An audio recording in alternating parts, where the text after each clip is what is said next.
Sentimentos complexos, comportamentos em ação, uma dança intricada de emoção. Vamos juntos desvendar, entender as neurociências com Adriano Freitas.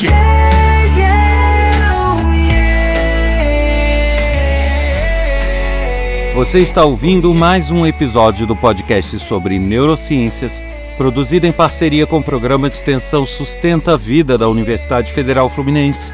Eu sou o Adriano Freitas, pós-graduado em neuroaprendizagem, especialista em neurociência clínica, intervenção em neuropediatria, neuropsicologia clínica. No episódio de hoje, eu falo sobre diagnósticos errados. Na escola da vida, aprendemos a cada dia, todo dia educando a mente. Não deixe de compartilhar os episódios e o canal com seus amigos, colegas de trabalho e familiares, pois isso nos ajuda a manter o projeto vivo, cada vez com mais informações para você. E se você quiser visitar o meu site, conhecer meus trabalhos, meus projetos, basta acessar www.adrianofreitas.com. Nas redes sociais, basta buscar por neurociência.af. Você já maratonou os episódios? Você está chegando agora ou chegou há pouco tempo? Já ouviu todos eles? Então que tal se organizar para, ao invés de ouvir um semanal, ouvir 2 ou 3, para que aos poucos você coloque tudo em dia e consiga ter acesso a todas as informações que já estão no ar. Então acho que é uma ideia interessante. Então não deixe de maratonar, não deixe de fazer sua programação e ouvir todos os episódios. Para participar, enviando dúvidas, críticas, elogios, sugestões, é só escrever um e-mail para a gente, podcast@sustenta-vida.com ou mensagem de WhatsApp para o número 22 99 222 1003.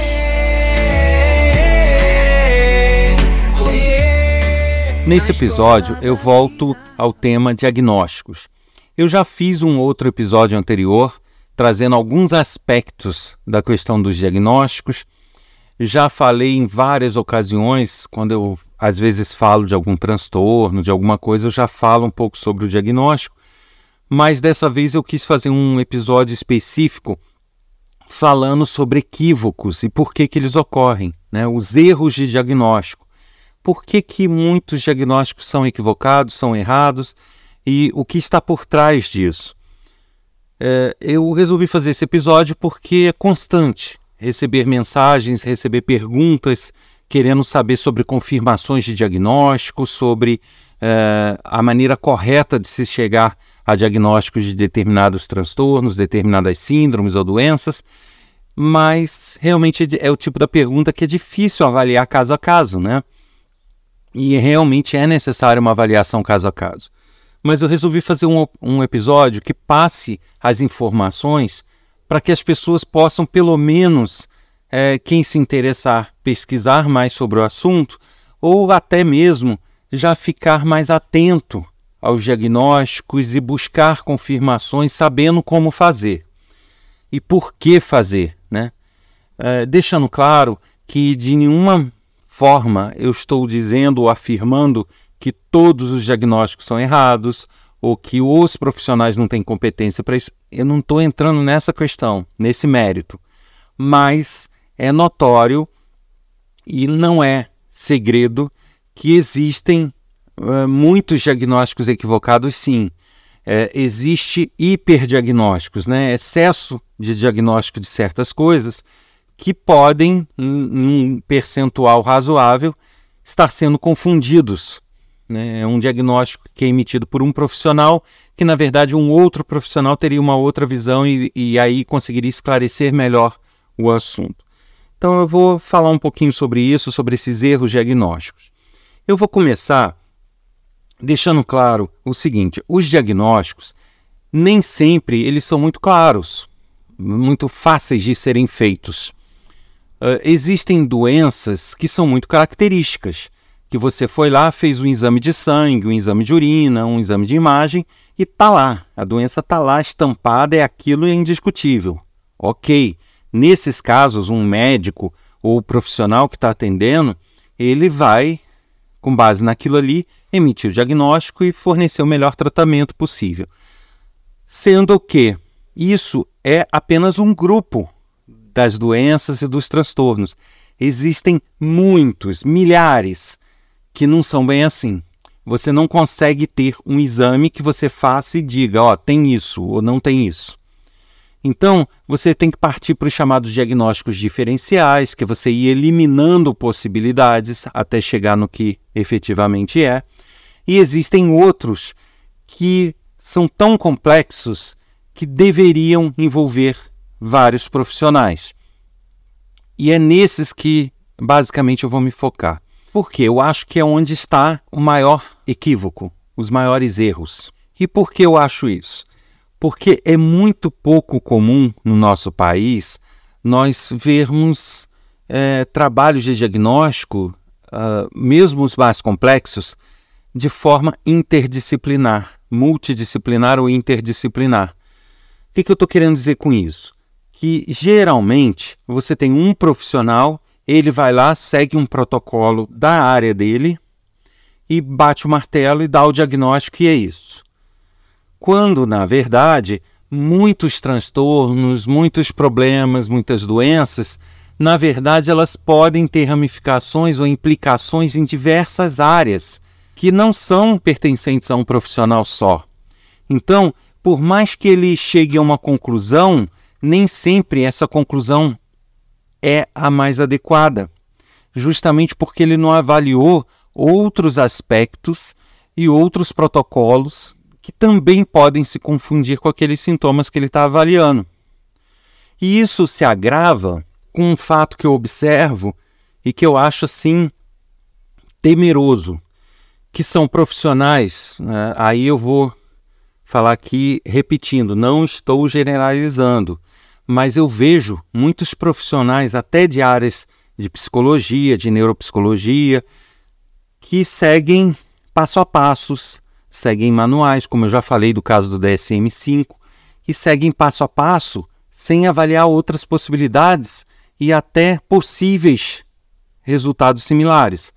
Por exemplo, você pode ter um psicólogo que segue os protocolos dele de avaliação e chega à conclusão de que a pessoa tem, sei lá, é do espectro autista. Porém, existem diversos problemas clínicos e até metabólicos que geram os mesmos comportamentos e reações de uma pessoa do espectro autista. Então, por mais que ele avalie e chegue à conclusão que a pessoa tem características do espectro autista, ele não pode afirmar que não é uma doença metabólica, que está resultando naquele comportamento. Percebe? E aí o equívoco entra aí. Nessas avaliações complexas, onde você não tem um exame que crava o resultado, eu entendo que, na minha forma de enxergar as coisas, deveria ser descartado tudo antes de bater o martelo, né? Então, se existem doenças metabólicas que geram um comportamento de TEA, por que você não vê pessoas que são diagnosticadas com autismo antes fazerem um bom check-up metabólico? Eu não vejo. Ou se vejo, são movimentos raros de alguns médicos. E aí eu entro em questões estruturais, né? Muitas pessoas não têm acesso a uma saúde realmente adequada, né? Você vai num posto de saúde público, você vai num hospital público, você pode ter ali profissionais até de psicologia para avaliar e tal, mas você não vai ter exames específicos a tempo e a hora, você não vai conseguir com facilidade fazer esse tipo de checagem. E aí os profissionais de saúde acabam tendendo para aquelas maiorias estatísticas. Eu já falei isso em outro episódio. Mas ter uma doença metabólica que gere comportamentos do autismo não é uma coisa muito frequente. É uma incidência baixa. Então eles nem consideram. Tem médicos que, se você chegar e pedir, não, avalia as taxas metabólicas, os hormônios, tudo dele para ver se está ok ou se pode ter alguma coisa. Mas por quê? Porque ele está com comportamentos de TEA. Então deve ser, não sei o quê. Ele nem acha que pode ser realmente algo metabólico, nem verifica. Então existem profissionais que adotam essa linha. Não, isso aí é coisa rara, não é não, ele não parece não. Nem tenta. Só que nisso vão se gerando diagnósticos por um passo a passo meramente comportamental e que muitas vezes não são propriamente aquilo. São questões metabólicas, questões de deficiências de vitamina, de falhas hormonais e que vão gerar aquele comportamento. E aí, se você avaliar o comportamento, realmente é de uma pessoa do espectro autista. Só que não. Se você cuidar lá da parte metabólica dele, em muitos casos, você reverte isso. E aí o perigo que eu vejo nessa situação é você ter crianças, você ter adolescentes e até adultos tratados daquela forma. Não, ele é do espectro autista, não tem muito o que fazer, é isso, é cuidar, é lidar com isso. Deixando de ter o tratamento adequado na área clínica. Não é uma questão de reverter ou não o comportamento similar ao autista, não é só essa questão.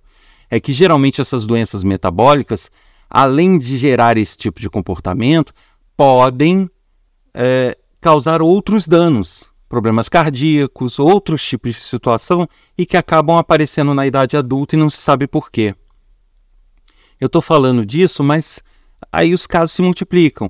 São transtornos do espectro autista, é hiperatividade e TDA, que eu canso de falar, doenças neurodegenerativas, principalmente as neuromusculares, esquizofrenia. Então, vários desses problemas e transtornos, e até psicoses, elas podem ser confundidas, sim. Tá? Há doenças e transtornos que podem gerar essas confusões. Então, só para citar aqui, já que eu comecei a falar do transtorno do espectro autista, né, você pode ter aí, só para citar algumas, tá? Existem as chamadas EIMS, que são erros inatos de metabolismo. É um grupo de doenças, né, metabólicas e que podem apresentar, em alguns casos, sintomas muito próximos ao do transtorno do espectro autista. A pessoa que tem esses transtornos, esses erros inatos de metabolismo, elas podem ter problemas da interação social, ter comportamentos repetitivos, ter toque, transtorno obsessivo compulsivo. Então, um monte de características que são tidas como do espectro autista podem ser, na verdade, um erro inato de metabolismo, que isso seria avaliado por um endocrinologista. Agora, são todos os endocrinologistas que vão levantar esta possibilidade? Não.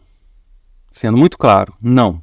Um outro problema, né, a fenilcetonúria, PKU, né? Muitos pacientes, antes de identificarem a fenilcetonúria, iniciar tratamento, eles foram classificados como autistas, tá? Porque justamente geram características comportamentais muito próximas.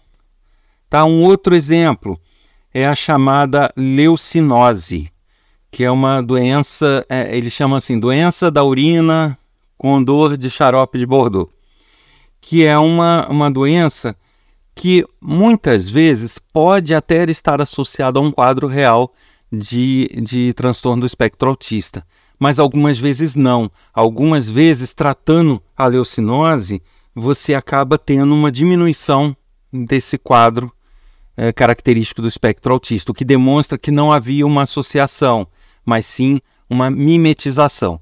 Mas não isso não é o mais frequente, tá? Mas pode ocorrer. Vitaminas do complexo B, e aí eu coloco a tiamina, a B1, né, a B12, a B6, a B9, são vitaminas que interferem muito diretamente na nossa parte neurológica, na parte de condução motora, na parte comportamental, na parte de reações das pessoas. Então, um distúrbio de vitaminas do complexo B, elas podem gerar confusões com diversos problemas neurológicos. Dentre eles, gerar comportamentos similares ao do espectro autista.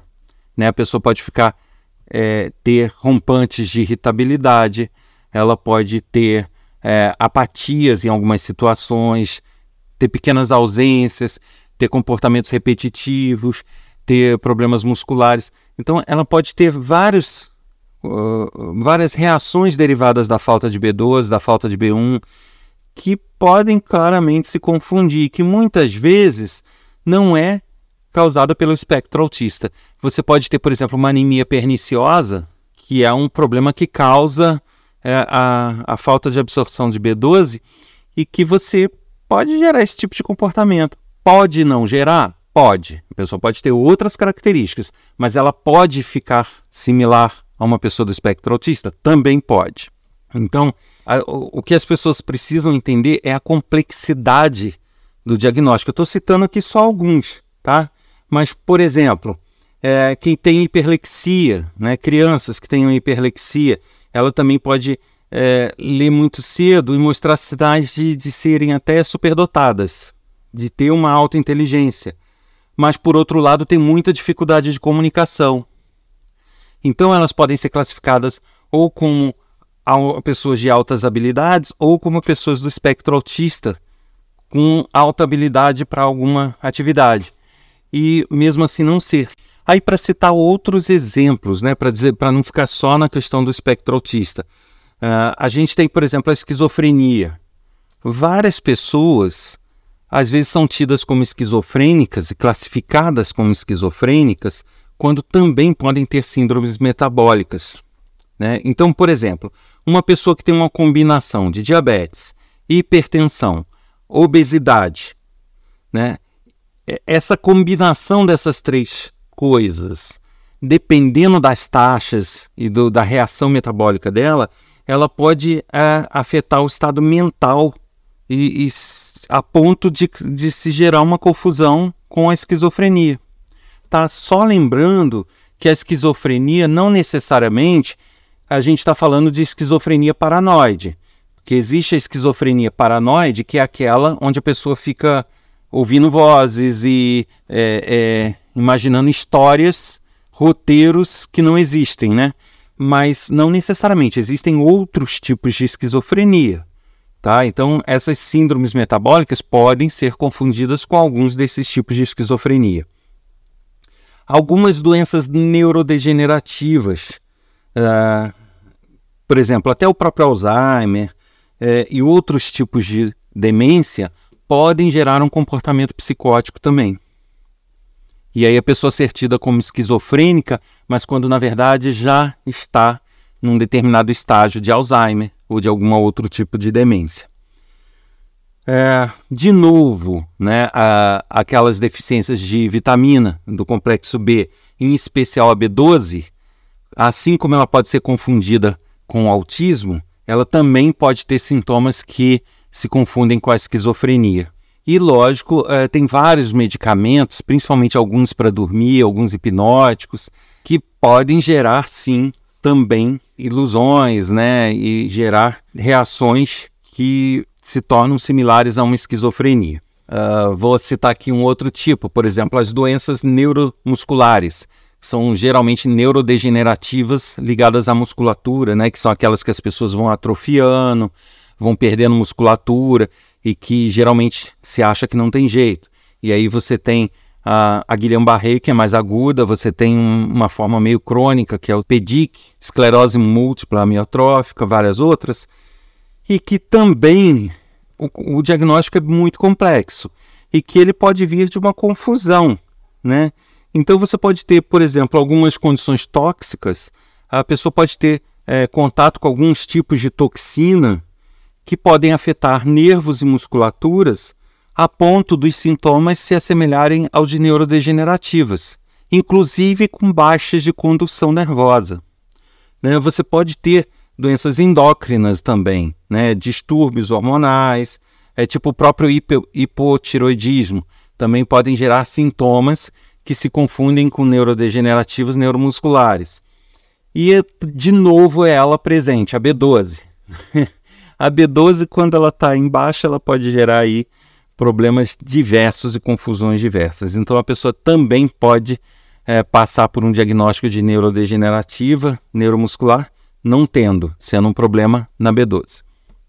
Então, eu citei aqui só alguns exemplos, Mas o que eu estou querendo dizer com isso? Alarmar as pessoas, dizer que os diagnósticos estão errados? Não. O que eu estou querendo dizer é o seguinte: existe muito mais do que um passo a passo de livro. Existe muito mais do que um checklist a ser seguido. Né? Você chega lá, tem problemas de relacionamento interpessoal, problemas de sociabilidade? Tem. Tem problemas de comunicação, tem comportamento repetitivo, se irrita com certas coisas. Aí você segue aquele checklist, no final, é autista. Não porque ele tem tudo, mas porque ele tem alguns daqueles sintomas. Isso eu acho perigosíssimo. E é o que eu tenho observado que tem sido feito por muitos profissionais. Então, é raro, é muito raro eu ver, por exemplo, um profissional de área comportamental, por exemplo, um psicólogo, neuropsicólogo, recomendando uma checagem metabólica. Olha, eu vou avaliar o quadro, o comportamento, mas, paralelo a isso, você poderia procurar um endócrino ou um clínico e pedir para ele fazer todos os exames que poderiam indicar algum desses problemas, mesmo que raros, que geram esse tipo de comportamento. Por quê? Porque mesmo não sendo problemas clínicos corriqueiros, comuns, com reações comuns, mas existe um certo percentual.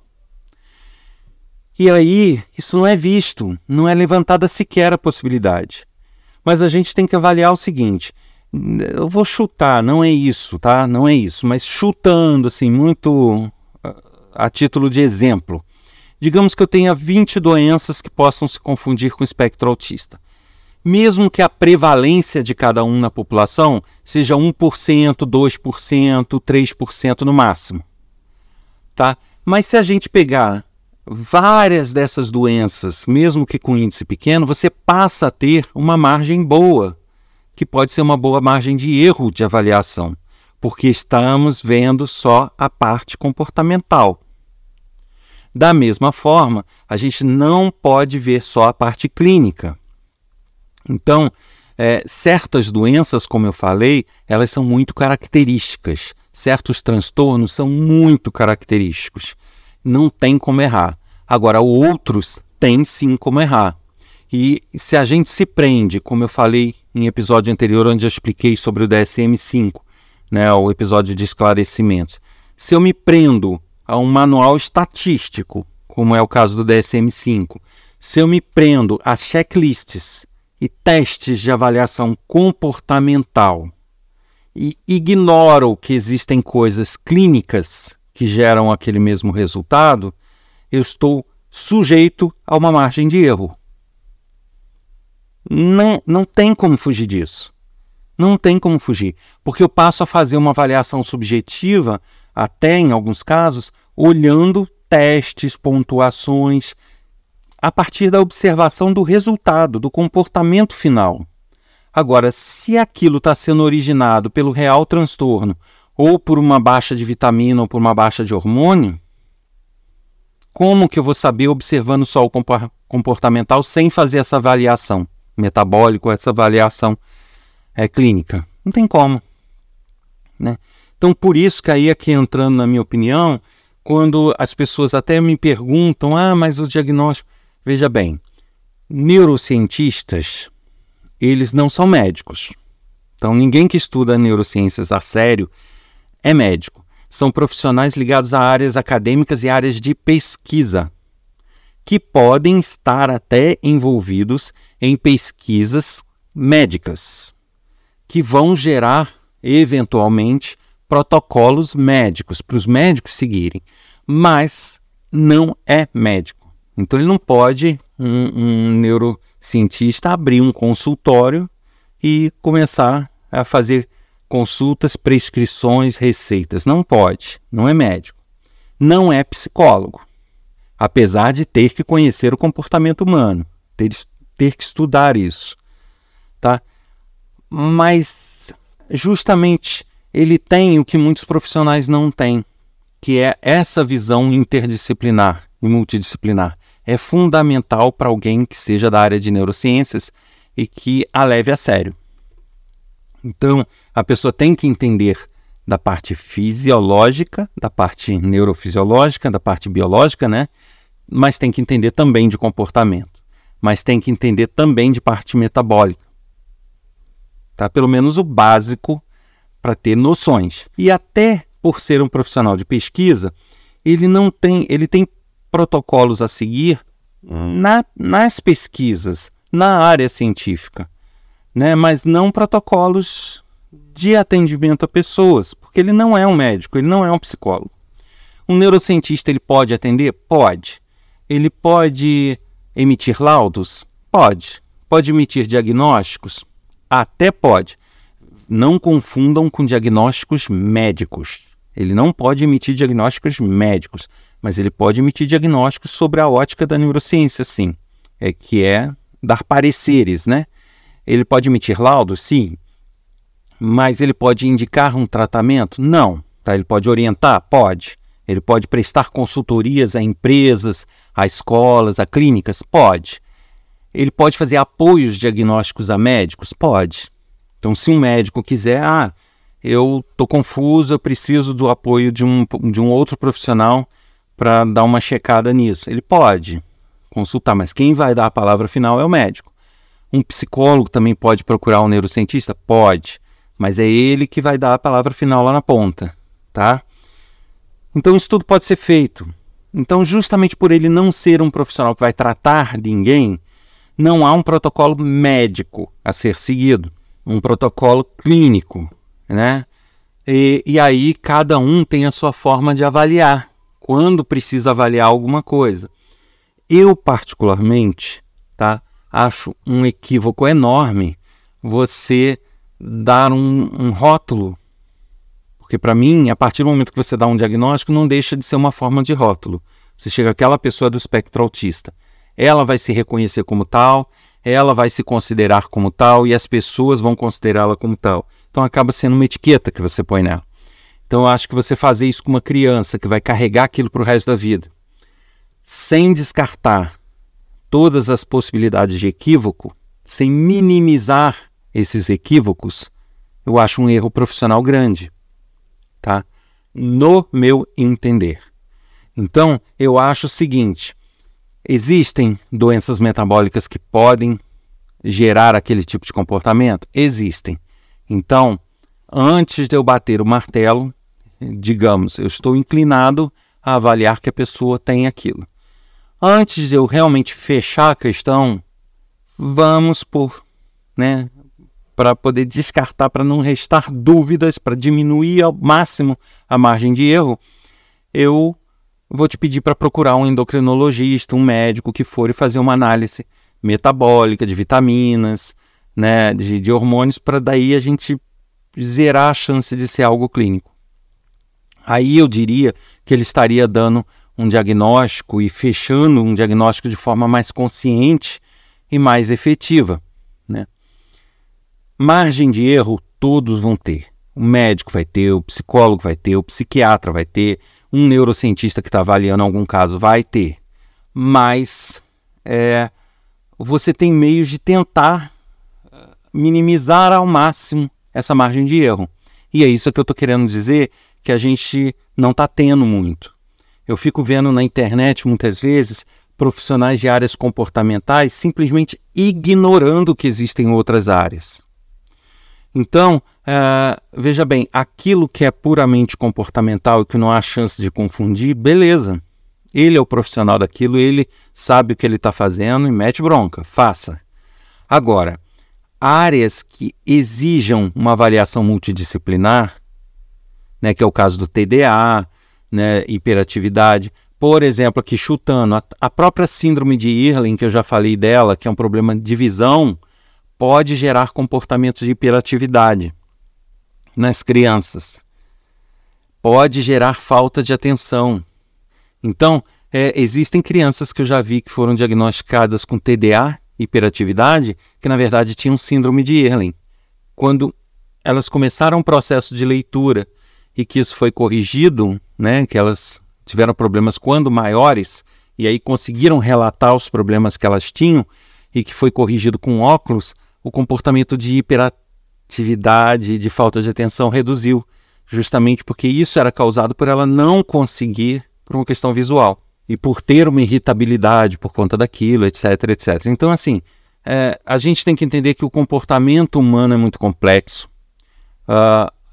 Nenhum humano é igual ao outro humano, e é muito, muito primário você avaliar os humanos de uma forma muito geral, aplicando testezinho ou checklists. Isso é necessário para avaliar, é necessário para você ter parâmetros de avaliação, porém, a gente não pode fazer disso uma coisa determinante 100%, ignorando que existem coisas que precisam ser avaliadas com outros olhares, né? Então, eu sei que eu estou falando aqui do que seria o ideal, né? No mundo ideal, a gente teria que descartar tudo antes de ter um diagnóstico feito por um profissional único. Mas, no mundo real, isso no SUS não é possível. Até com plano de saúde já é difícil, né, de forma particular, e gera gastos. Então, mas eu acho que a pessoa tem que ter uma consciência do seguinte: saber discernir e pesquisar e se informar até que ponto o que está sendo dito ou classificado é uma questão meramente comportamental, meramente clínica, pode ser avaliada por um profissional só, isso pode ter implicações multidisciplinares, interdisciplinares, sim ou não, e se puder, mesmo que o profissional se negue, ela vai por conta dela, entendeu? Mas o profissional tem certeza e não põe dúvida e falou que não precisa fazer.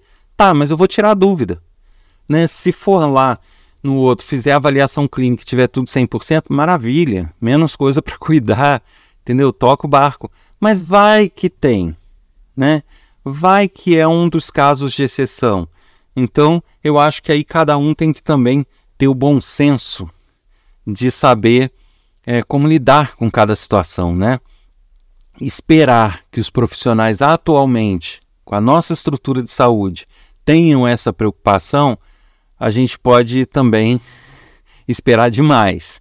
Em alguns casos vão ter, mas em outros não vão ter. E mesmo que você vá para uma avaliação clínica de algumas questões comportamentais que estão ocorrendo, você pode chegar no profissional clínico que não acredita naquilo, não quer saber, não quer avaliar. Percebeu que ele não demonstrou interesse? Lamento, mas o que temos a fazer? Procurar o outro, não tem outra saída. Não adianta bater boca, né?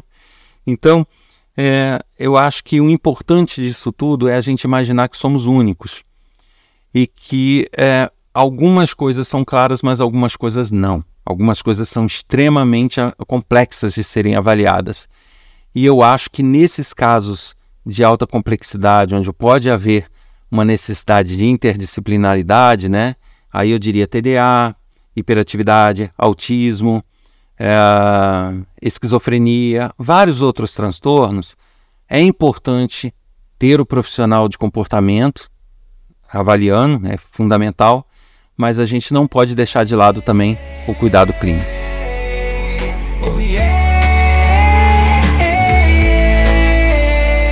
Você ouviu mais um episódio do podcast sobre neurociências, produzido em parceria com o programa de extensão Sustenta a Vida da Universidade Federal Fluminense. Eu sou Adriano Freitas, pós-graduado em neuroaprendizagem, especialista em neurociência clínica, intervenção em neuropediatria, neuropsicologia clínica. No episódio de hoje, eu falei sobre erros de diagnóstico. Se você quer colaborar enviando dúvidas, críticas, elogios, sugestões, escreva para podcast@sustenta-vida.com ou mensagem de WhatsApp para o número 22 99 222 1003. E não deixe de ouvir todos os episódios, já são vários no ar, se programe para isso, compartilhando também com seus amigos, colegas de trabalho, familiares, pois é a audiência, o compartilhamento que garante a continuidade do projeto. Eu aguardo vocês aqui na próxima semana com mais um episódio. Até lá! Sentimentos complexos, comportamentos em ação, uma dança intricada de emoção. Vamos juntos desvendar, entender as neurociências com Adriano Freitas.